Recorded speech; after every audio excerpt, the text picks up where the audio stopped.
오늘 이제 오시는 분 소개를 좀 드리면은요. 일단 역사 작가이신 이제 김수지 선생님. 예, 김수지 선생님 자기소개 좀 부탁드려도 될까요? 네, 안녕하세요. 김수지라고 합니다. 제 소개를. 예, 네. 저는 2014년에 데뷔 왕위의 여자를 출간했고요. 이듬해 2015년에 영조와 사도를 출간했습니다. 역사 공부를 하고 있는 작가입니다. 반갑습니다. 예, 그리고 황선모 학생. 네. 안녕하세요. 저는 이제 대학교 졸업 예정에 있는 황선무 학생이라고 하고요. 여기에 참여하게 된 거는 제가 평소에 그렇게 역사를 살짝 관심은 있는 정도인데 이제 그렇게 많이 알지도 않고, 그리고 또 역사 얘기를 듣다 보면은 무슨 환빠니 아니면 식민사학자니 이런 말들이 되게 많이 있어갖고 혼란스럽다고, 이제 이번에 그런 거에 대해서 좀 정리해 주시는 방송을 하신다고 해갖고 혹시 게스트로 출연을 해보면 어떻겠느냐라고 이렇게 차태현 선생님이 먼저 제안을 해주셔가지고 이렇게 게스트로 참여하게 됐습니다. 반갑습니다. 네, 반갑습니다. 네, 오늘 방송은 황선모 학생이 이제 대학교 4학년 졸업 예정자 분이십니다. 그래서 젊은 세대를 이제 좀 대변을 해서 오늘 좀 얘기를 좀 해 주실 거고, 김수지 선생님께서는 68년생이시죠? 네. 예, 숙녀분 이제 네. 나이를 얘기 드리는 거 좀 실례긴 숙녀라뇨. 합니다. 할머니예요. 네. 큰애가 시집가서 애 낳으면은 할머니 되는 거고. 네, 사진을 보시면 아시겠습니다만은 절대로 그렇게 안 보이시고요. 근데 이제 그것보다 이제 중요한 게 역사 시민운동을 이제 상당히 이제 좀 오랫동안 이제 해오신 기성세들이 이제 좀 대변을 해서 좀 얘기를 오늘 좀 해주실 예정이십니다. 그래서 한 번 정도는 왜 우리 역사 시민운동 하는 사람들이 좀 젊은 세대들에게 좀 다가가지 못하는가, 이런 이야기를 해보는 게 오늘 이제 토크쇼의 취지입니다. 그래서 황선모 학생이 기존에 어떤 하시고 싶은 얘기들이 김수지 선생님하고 이제 좀 편하게 한번 얘기를 해보시는 게 어떨까? 네. 그래서 제가 질문을 몇 개를 좀 적어왔습니다. 그래서 궁금한 걸 여쭤보겠습니다. 제가 듣기로는 되게 역사 문제에 있어서 가장 핵심적인 부분 중에 하나가 이제 주변국들의, 우리나라 주변에 있는 나라들의 역사 왜곡이라고 이제 얼핏 들었거든요. 뉴스 같은 데서. 그러면은 그렇게 해서 중국이 동북공정 이런 거를 한다고 하는데 그게 어떤 식으로 진행되고 있는 건지 잘 모르겠어가지고 우리 20대, 30대 분들이 알기 쉽게 좀 간략하게 설명을 부탁드리겠습니다. 그 얘기 동북공정은 이제 이제 공식적으로는 이제 끝난 거로 돼 있잖아요. 중국에서. 벌써 끝난 얘기군요. 네, 이제 중국 정부 당국에서는 동북공정이 이제 다 끝났고, 이제 핵심적인 동북공정에 대한 핵심적인 내용은 이제 여러분들이 다른데 다 포털이나 유튜브에 찾아보시면은 또 다 잘 아시겠지만, 제가 이제 알고 있기로는 중국이 동북공정을 본격적으로 나서게 된 계기는 그러니까 오늘날 요하 부근 위에 있는 요녕성 동북 삼성 그쪽에 요하 문명이 발견이 되면서 그것 때문에 이제 중국이 동북공정을 시작한 계기가 된 거예요. 근데 이제 뭐냐면은 요하 문명이 발견되기 전에는 황하에 있는 황하 문명이 중국 사람들이 자기들 역사의 기원이자 시원이라고 표현했던 게 황하에서부터 시작이 되는 거예요. 황하 문명이. 그래서 황하 문명을 이제 건설한 소위 말해서 화하족 화하족. 예, 예. 그 하족이 이제 나중에 한나라가 이제 이었다고 해서 이제 한족이라고 중국의 핵심적인 부족인 한족이라고 이렇게 얘기를 하는데, 근데 이 황하 문명보다 유화 문명이 훨씬 더 빠른 거예요, 시기적으로. 예. 300년, 500년 정도 시기가 더 잃는 거예요. 그러니까 이게 신석기 시대 문명이잖아요.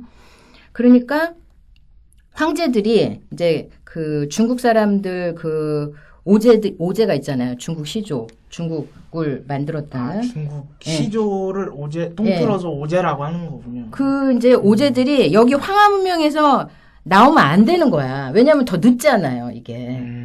그래서 요하 문명에서 중국의 시조들이 다 생겨나서 그래서 이렇게 밑으로 내려와 가지고 또 중국을 다 이제 오늘날 중국까지 이어진다. 이제 이 얘기를 하는 거예요.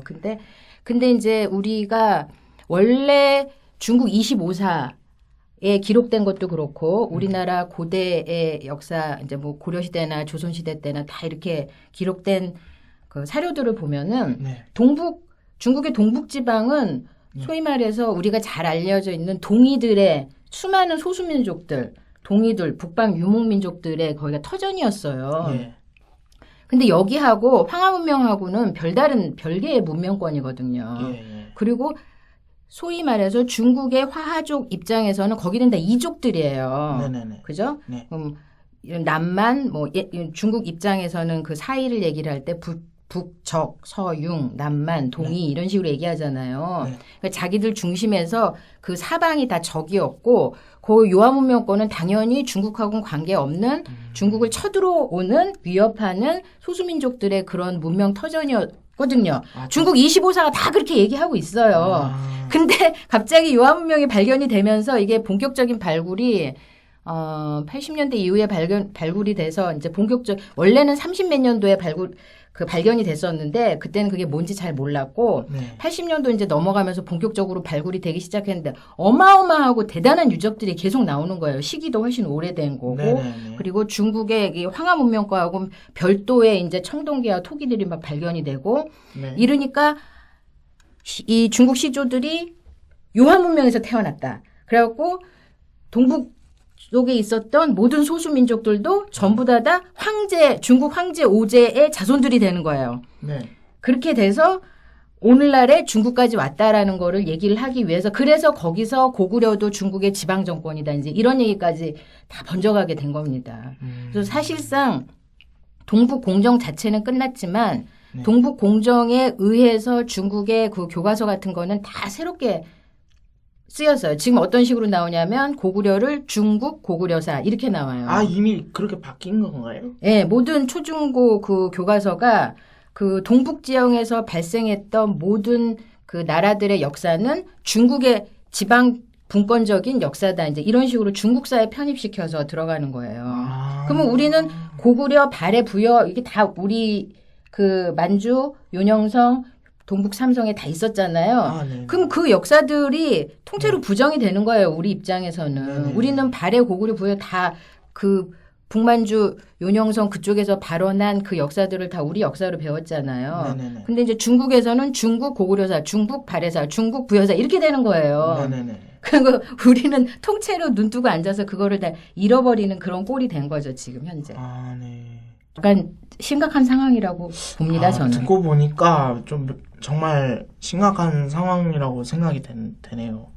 근데 이제 제가 이 방송을 나가기 전에 너무 모르니까 이제 제 주위에 아는 사학과 친구가 한 명 있어요. 그래서 그 친구하고도 살짝 얘기를 나눠봤는데 그 친구는 이제 약간 그 홍산 문명이 이제 그 고구려 신라 백제 이때처럼 1000년, 2000년 이렇게 올라가는 것도 아니고 거의 이제 그 뭐 국가라고 하기도 뭐할 정도의 그런 막 6000년, 7000년 막 이렇게 올라가는 건데 그걸 가지고 이제 뭐 이렇게 막 부풀리게 해가지고 이게 여기서 이런 문물이 나오고 이런 문명, 이런 유물이 나오고 이게 고조선과 관련이 있다 막 이런 식으로 연관 짓는 거는 중국이 그런다고 해서 우리까지 그런 식으로 이렇게 끌어올리려고 하는 거는 좀 내로남불 격이지 않냐. 너무 심하지 않냐. 이런 얘기를 하더라고요. 그래서 이런 점이 좀 혼란스러웠거든요. 어떻게 바라봐야 좋을까요? 그래서 그 친구 이제 그렇게 생각할 수도 있는데요. 네. 뭐 이제 어디까지 이거 범위를 넓혀서 얘기를 해야 될지 좁혀야 될지 저도 자세히는 모르겠는데 제 생각은 이래요. 일단 중국이 네. 1995년인가에 하상주 단대공정이라는 걸 했어요. 네네네. 그러니까 하나라, 상나라, 주나라. 네. 그 중국 고대사에서 나오는 하상주, 그다음에 춘추 시대, 전국 시대, 네. 그다음에 진나라가 통일하고 이제 이렇게 중국사가 가잖아요. 네네. 근데 이제 이 하상주 단대공정이라는 건 뭐냐면 하나라의 발생과 멸망 시기, 상나라의 발생과 멸망 시기 이거를 연대를 딱딱 확정을 한 거예요. 하상주 단대공정이라는 게. 그래서 그거에 의해서 그 하상주 단대공정을 했다라는 건 뭐냐면 그 고대 그러니까 문헌상으로만 있었던 고대 나라를 실제 그러니까 역사적으로 끌어낸 거거든요. 그러니까 그 사마천의 사기에 하상주가 나오죠. 이제 상이라는 거는 우리가 이제 은나라로 알고 있는데 하은주. 네. 근데 왜 은이라고 하냐면 상나라의 마지막 도읍이 은이에요. 네. 그래서 이제 하은주라고 하는데 이제 지금은 하상주라고 합니다. 그러니까 고대 사마천 사기에 나오기만 했는데 이게 실제로 역사 시대인지 아니면은 그냥 사마천이 그냥 들은 얘기를 그냥 적은 건지 알 수 없어서 미지로 남겨놨던 거예요, 하상주를. 기록에 나오기만 하고. 그러니까 사기에 나오니까 사마천 사기에 나오기만 하는데 진짜 있었던 나라인지 없었던 나라인지 잘 알 수 없어서 네네. 확정을 못 짓고 있다가 네. 이제 그 하상주 단대공정은 나중에 이제 죽석인연이라는 책도 발견이 되고 황하 문명이 발견이 되면서 요걸 이제 연결을 시켜서 이걸 역사 시대로 딱 올려놓은 거예요, 하상주를.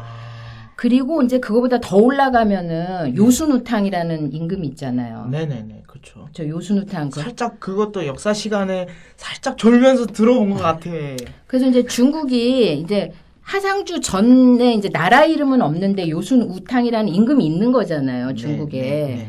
근데 이제 중국이 어떻게 했냐면 이 요나라 요임금이 네. 요임금이 실제 있었던 사람이다 하고 이것도 역사 시대로 끌어냈어요. 네. 근데 어디에 있냐면 그 인분시라고 그 도사 유적지라고 거기가 이제 그 요임금의 유적지다라고 딱 확정을 줬어요. 인분시가 지금의 어디죠? 인분시가 그러니까 어디냐면은 그 지도를 보면은 아니 그거 지도를 보면 어디냐 황하에서 그 정주에 중국 중심에 정주에서 약간 이 왼쪽으로 가면 있어요. 인분이라고. 지도가 나갈 거예요. 예. 이제 인분시는 그 황하가 이렇게 그 산서성 그다음에 그 하북 하남 이렇게 세로로 쭉 흐르다가 산동성으로 흘러가잖아요. 근데 이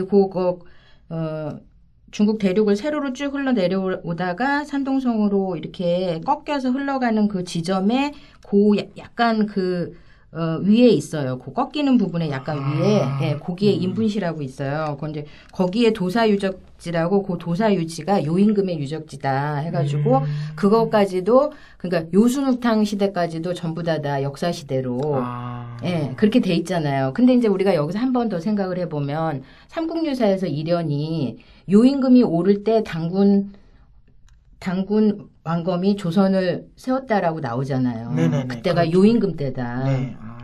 그러니까 우리가 삼국유사에서 일연이 뭔가 정말 작정을 하고 거짓말을 했다. 응? 네네. 라고 생각이 된다면 그걸 철석같이 믿는다면 네네. 일연 진짜 나쁜 놈이지. 네, 왜 그렇죠. 쓸데없이 그런 거를 왜 요임금 때 당군이 조선을 세웠다. 네. 그 사람 이름이 왕검이다. 네. 그럼 혼자 창작을 했든지 아니면은 이련이 정말 나쁜 놈이라서 뭐 나중에 후손들이 정말 이렇게 헷갈리라고 이런 거짓말을 한 게 아니라면 네네. 그때 당시에 어떤 내려오던 뭐 구전이라든지 또는 그때 당시에 있었던 책이라든지 여러 걸 참고를 해서 그걸 썼을 거란 말이에요. 네, 그게 그렇죠. 삼국유사 그 기이편에 그게 나오잖아요. 그렇죠. 그러면 중국이 지금 요임금의 인분시 도사 유적지를 이렇게 역사 시대로 만들었는데 그러면 당군은 허구다. 그 시대에 당군이라는 게 없었다. 또는 당군이 우리하고 아무 관계가 없다. 이렇게 말하는 게 오히려 더 어거진 거예요. 그게 더 오히려 그게 오히려 뭔가- 이상하다. 오히려 뭔가 합리성이 오히려 더 떨어지는 거죠. 아. 왜냐하면은 우리가 아까도 이 그 지도에서 용화 문명을 보면은 용어를 잠깐 정리를 할게요. 요화 문명, 홍산 문화라고 하는 거예요. 네. 그냥 각 지역의 작은 유적지가 네네. 이게 발견이 되면은 네. 비슷한 유적지를 모아서 그 지역을 이제 문화라는 이름을 붙여요. 네. 근데 그 문화에 또 그런 게 이제 여러 군데 발견이 돼서 비슷한 공통점이 그 지역에서도 발견이 되면 그 다음에 이제 더 큰 단위로 문명이라고 합니다. 네네. 근데 요하 문명에 이제 홍산 문화라고 하는데 네. 우리가 이제 그 얘기를 아까 그 친구가 왜 중국 그 이런다고 해서 우리가 그런 뭐 유물 유적 발견된다고 해서 그게 다 우리 거라고 뭐 네네네. 할 만한 근거가 뭐가 네. 있냐. 중국이 그런다고 뭐 우리도 뭐 따라서 그렇게 해야 되냐. 근데 전혀 그런 게 아니고요. 첫 번째 그 질문이 왜 합리적이지 않고 이성적이지 않고 그다음에 팩트하고 어긋나냐면요. 아, 황하 문명에서 나오는 거랑 요하 문명에서 나오는 거는 고분이라든지 네. 그다음에 무덤의 양식이라든지 네. 그다음에 출토되는 유물들이 완전히 다른 거예요. 아, 다른 거. 양식이 다르고 네. 예. 그다음에 출토되는 그 시기가 이제 다르고, 그러니까 이게 비슷한 사람들이 여기저기 했다는 게 아니라 이렇게 발굴되는 걸 보면 요하 문명에서 발굴되는 거는 요하 문명을 건설한 누군가들이 황하 문명하고는 별도의 사람들이 있었다라는 거를 알 수 있는 거예요. 아, 그러면 우리가 이게 왜 그 고조선하고 연관이 되냐면 보면은요. 용화 문명에서 제일 오래된 거는 소화서 문화라고 네. 소화서 문화. BC 7000년 이제 정도로 되는 건데 이제 네. 이게 신석기 시대고 그 두 번째로 연도가 이제 낮아지는 게 흑융화 문화라고 흑룡화 문화. 네, BC 6200년에서 5200년 정도인데 요때 이 흑융화 문화 여기에서 옥귀거리 같은 게 막 나와요. 옥귀거리요? 네, 옥으로 아. 만든 귀걸이. 이게 이제 연도가 BC 6200에서 BC 5200 이때 이제 벌써 이때부터 옥으로 정교하게 옥으로 가공한 정교한 세공품들이 많이 나옵니다. 근데 이 흑룡화에서 발견된 똑같은 모양이 어디서 나오냐면 여기서 나와요. 강원도 고성군 문암리에서 나와요. 고성이요? 예. 강원도 고성이랑 똑같아요. 여기랑 거리 차이가 엄청난데 여기서 나온다. 똑같은 귀걸이, 똑같이 생긴 옥귀걸이가 강원도 고성군 문암리에 나오고 또 어디서 나오냐면 강원도 양양군 오산리에서도 나오고 또 어디에 나오냐면 밑으로 쭉 남도로 내려가서 여수시 완도리 패총 유적지에서도 나오고 이게 같은 것들이 나오는데 이거를 뭘 어떻게 우리가 어거지다라고 유물이 나왔잖아요. 근데 똑같아. 연도가 같아. 그러면은 뭔가 연관성이 있다라고 생각하는 게 훨씬 합리적인 거죠. 그죠? 그런 다음에 쭉 내려가서 우리가 고조선하고 연관되려면 어디를 얘기하냐면 이제 홍산문화 말고 홍산문화는 BC 4500년에서 3000년 홍산문화 전기 후기 이렇게 나누지만 그 뒤로 쭉 밑으로 내려가면 하가점 하층문화라고 나와요. 네네. 그러니까 하가점이란 지역 이름인데 네. 거기 이제 하가점 하층문화가 BC 2300년에서 BC 1600년경이에요. 아, 딱 고조선이 그렇죠. 있던 그 시기네요. 고조선 이련이 쓴 삼국유사에 그게 BC 2333년이잖아요. 네네네네. 그러면은 그 하가점 하층 지역에서 청동기가 나오는데 그리고 그 이제 하층 말고 그 하가점 상층이라고 있어요. 같은 지역인데. 하상. 그렇죠. 밑에서 아래, 나온 위. 건 하층이고 위에서 이제 발견된 네. 건 상층인데 네. 거기서 비파형 청동검이 무지하게 많이 나와요. 셀 비파형 수가 없이. 청동검이요? 예. 그러면은 비파형 청동검을 제가 국사 시간에 배운 바에 따르면 고조선을 대표하는 유물이다. 그렇죠. 고인돌과 함께 예. 고조선을 대표하는 이렇게 비파 모양 같이 생긴 예. 청동으로 만든 칼 검다. 예, 그렇죠. 라고 배웠거든요. 그럼 맞아요. 여기서 그게 나온다는 거는 그러니까 이거를 왜 저는 오히려 더 이해가 안 가는 게 뭐냐면은 우리가 하상주일 때 하나라는 BC 2070년에서 BC 1600년이에요. 네. 그다음에 상나라는 BC 1600년에서 BC 1046년이에요. 상나라는 BC 1600년인데 당군 고조선은 BC 2333년이에요. 네. 그러면 여기에 이쪽 황하 문명 여기가 네. 그 하상주 문명권이 여기에요. 황하 문명. 이쪽이. 네. 예, 상나라가 BC 1600년이고. 근데 여기 하가점 하층, 하가점 상층 문화 여기가 하가점 하층이 BC 2300년. 당군 고조선이 그 이련이 얘기했던 BC 2333년 고지점 그 시기에 맞는 그 지점에 그다음에 고조선하고 고조선의 표지 유물이라고 말할 수 있는 그 비파형 청동검 또 많이 나오고 그다음에 여기서 발견되는 그 총 같은 것도 전부 다 고조선식 묘지 양식이고 이렇게 많이 나오는데 왜 이거를 거기는 고조선이 아니었다. 그렇게만 얘기하는 것도 저는 상당히 근거가 오히려 부족한 게 아니냐. 역으로 네. 그쪽에서 얘기하는 게 오히려 부족하다. 왜냐하면 우리는 문헌이 있고 여기 유적이 있고 또 유물이 발견이 되고 그러잖아요.